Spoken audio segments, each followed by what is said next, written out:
Been going 10 years. I mean, did you expect it to have this kind of life? Oh, no. I mean, when we first started, we got an order for 6 episodes. And so we were really like, this is great. We can have 6 episodes of television that we can always have. You know, we'll show it to our kids someday. We'll have these 6 episodes. Let's make them really good. And I think we're at about 156 now. And so why has it played so well with the American public? I think there's, I mean, I don't know. It's always so much, you know, you can think about it. There's definitely luck involved, and there's a lot of things involved. But I think that in watching other shows that have tried to kind of come and copy us since then, it's like what I notice a lot is that shows will kind of be rude and or satirical, but they'll also be very cynical. And we've always tried to not be cynical, because we're not cynical people. We're kind of happy, optimistic people, and so we always wanted to have a show that at its heart, as much as you know, fun it could make of people and of events and whatever, at its heart there's these 2 good kids trying to do the right thing and trying to get everyone to stop yelling at each other. I've always been intrigued by South Park's creators' belief system. I'm not talking about their political affiliations, whether they vote Republican or Democrat, support gun control, or if they are pro-choice or pro-life. I'm more interested in their moral beliefs, their basic concepts of right or wrong, and how these beliefs influence the show. It's tempting to say they don't have a stable belief system, or that their sense of morality is at least quite unorthodox, that the question of what's morally right or wrong doesn't concern them. Yet, this interpretation feels incomplete. It seems true, as they mention in this interview, that South Park isn't a cynical show, but rather a show about a group of kids trying to figure out what's right. So, what South Park says about morality in our time?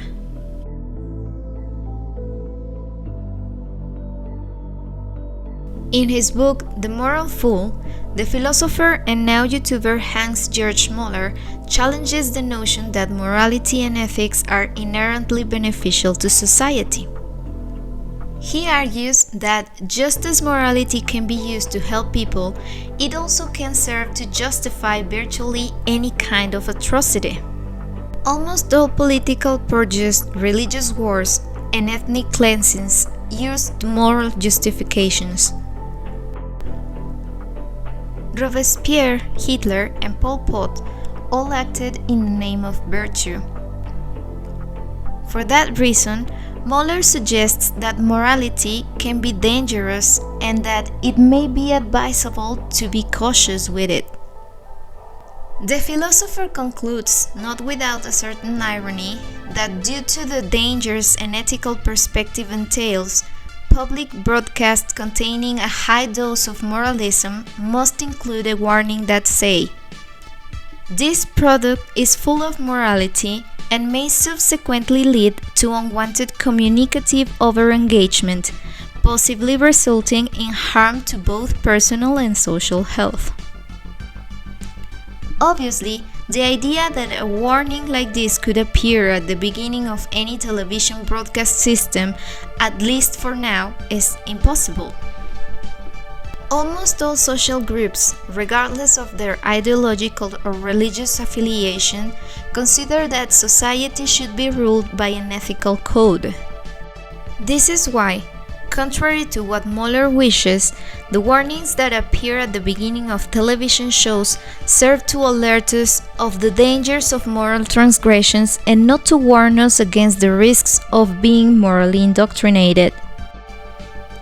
To this day, in our secular age, it's moral transgressions that are considered harmful and not morality itself, even when it's true, as Moeller rightly points out, that moral dogmatism causes more violent acts than it prevents.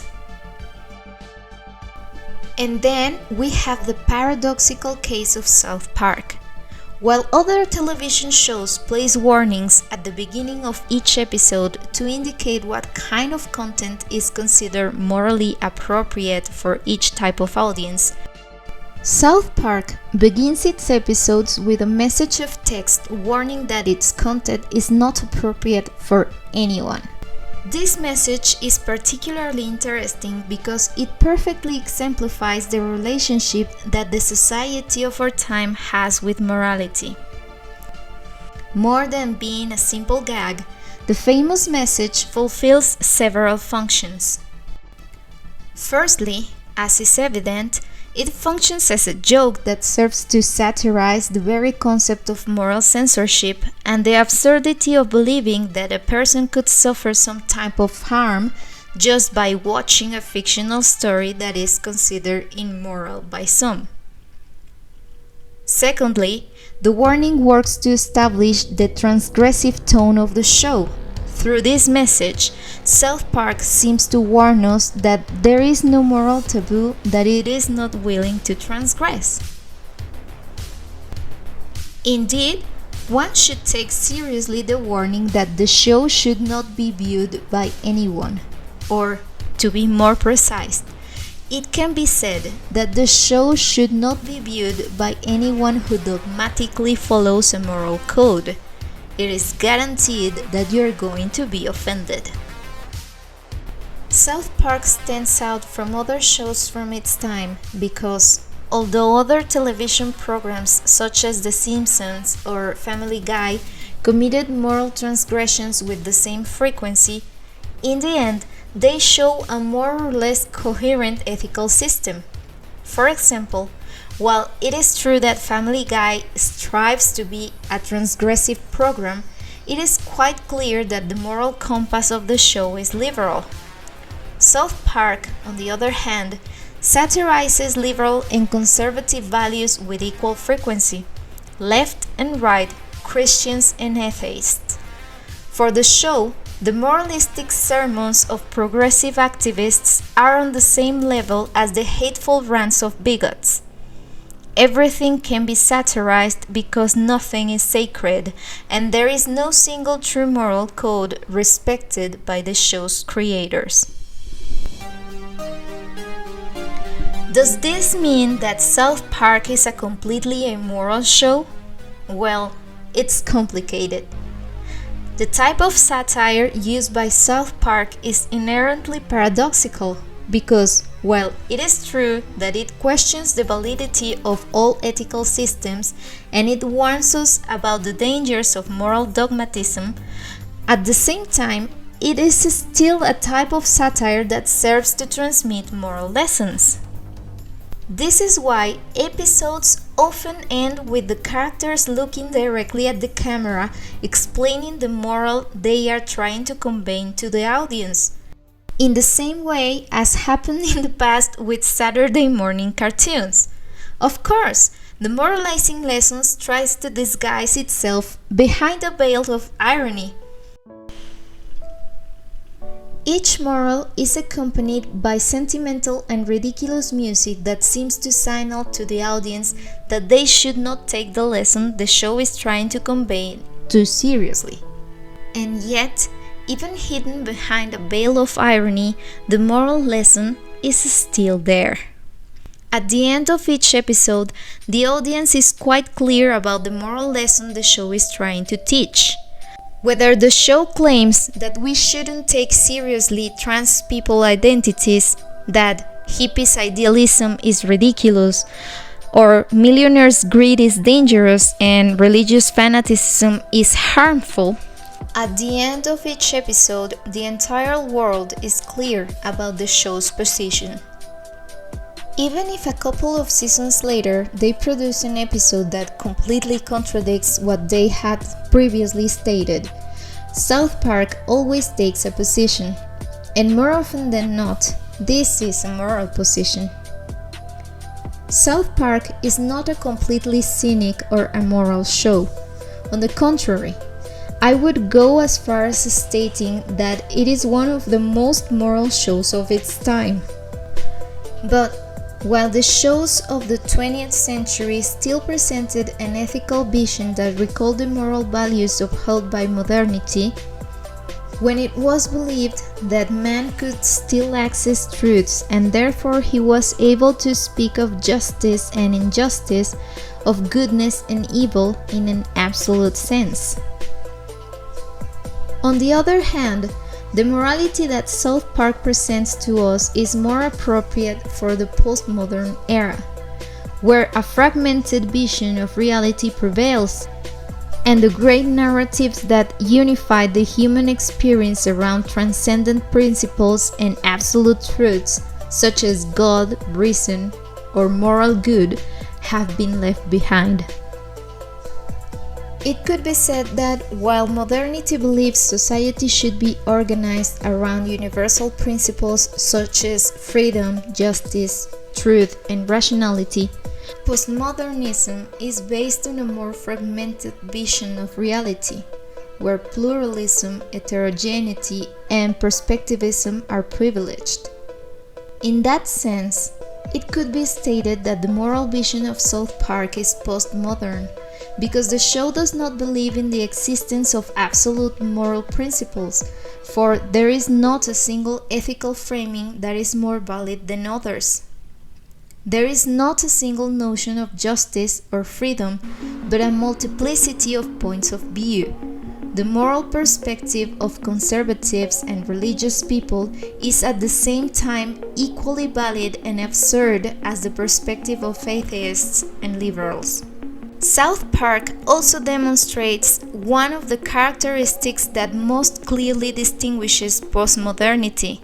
While in the past, citizens were expected to profess their moral values and in general all their beliefs sincerely, in postmodernity many are forced to keep an ironic distance from their beliefs. One should not take its ideology too seriously and should not adhere too rigidly to an ethical system. As David Foster Wallace notes, in postmodernism, irony had seeped into mainstream culture to the extent that genuine sincerity or authenticity are perceived as naive or uncool. That is why South Park cannot pretend to sincerely believe in the moral lessons it conveys. Its morality must be ironic, detached. All this has both positive and negative consequences. On one hand, it prevents dogmatism and intolerance, but at the same time, it has the potential to discourage political action and lead towards passivity. If there are no absolute truths, then there are no principles in the name of which one can distinguish between justice and injustice. Then everything becomes relative. There is no longer any absolute criterion to differentiate between the Ku Klux Klan and the civil rights movement. Ultimately, the point of view of both ideologies are equally arbitrary because we do not have access to any absolute idea of justice, and everything is relative. It must be noted, however, that this paradox is not exclusive to postmodernity. As the Marxist philosopher Mark Horkheimer explains, this danger of relativism is already present in the bourgeois ideal of tolerance. As the Marxist philosopher explains, the notion of tolerance is a double-edged sword. On one hand, it gives us the freedom from the domination of dogmatic authority and enables us to think freely, considering the opposite point of view. But simultaneously, it encourages an attitude of neutrality towards all ideas and leads towards relativism. In other words, it could be said that if all points of view are to be tolerated equally, then none of them is closer to the truth and all ideas are relative. However, the ironic and contradictory morality of South Park does not necessarily have to be interpreted as a symptom of postmodern relativism or as a lack of commitment to the idea of truth. Rather, it can be seen as the inevitable product of the spread of mass media. Here, the interpretation of Moeller is very illuminating. The philosopher denies the possibility of any type of progress that brings us closer to an absolute moral truth, and attributes the changes that have occurred between the ethical system of the past and those of our time to mass media. In pre-mass media times, our morality in the general and universal sense was largely proliferated by the church, and in connection with church teachings, the family. The Bible and other religious literature were the main sources of ethical values. This situation necessarily led to a relatively stable morality. The Bible remained more or less the same over centuries, and although interpretations differed greatly, there were still significant limitations to both the scope and the speed of moral variation. All this changed with the advent of the mass media, that is, the spread of printed matter, books and newspapers, then radio, film and television, and now the internet. With the emergence of the new mass media, public ethics became subject to variation and, in particular, increasingly accelerating change. News, advertisements, and entertainment programs change from minute to minute. If social morality is proliferated by the mass media as well, then ethics are also subject to accelerated change and in need of constant renewal. In this sense, the paradoxical morality of South Park, far from being the result of a lack of commitment to rationality and the notion of truth, is a type of morality that is more appropriate for a historical moment in which the media allows the increasingly accelerated transformation of the ethical principles that prevail in society. The morality of South Park is contradictory and constantly changing because the morality of our society transforms and contradicts itself in the same way. Jokes that were considered harmless in the 90s or early 2000s in shows like Friends or How I Met Your Mother are today considered in poor taste. One can see how television shows become controversial in just a few years. Morality varies at a speeding rate, and what today is deemed right can be seen as a moral transgression in a matter of a short while. Muller also explains how in the age of mass media the two criteria used to shape contemporary ethics are conflict and scandal. These two criteria that serve to shape morality in our time, scandal and conflict, are shown with transparent clarity in South Park. It is evident that the show is particularly attracted to moral dilemmas, in which scandal and conflict predominate. We often see conflicts represented there where extreme points of view confront each other, and in the same way we also observe how the show enjoys wallowing in scandals that are particularly controversial. This is also where the rebellious and anti-system character often attributed to South Park arises. Scandal in the guise of carnivalistic mass media morality is a powerful tool. It can strip the powerful of their power, the rich of their money, and the priests of their frocks. This is why the morality of South Park focus on scandal has a subversive aspect, because it has the ability to ridicule and criticize the powerful by showing their inconsistencies.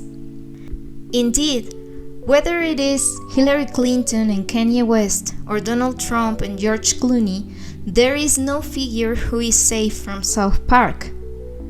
Through its moral satire, South Park ridicules the very figures that the mass media had sacralized, thus providing a means of catharsis for the rest of society and demonstrating the ambivalences that are inherent to any moral reflection.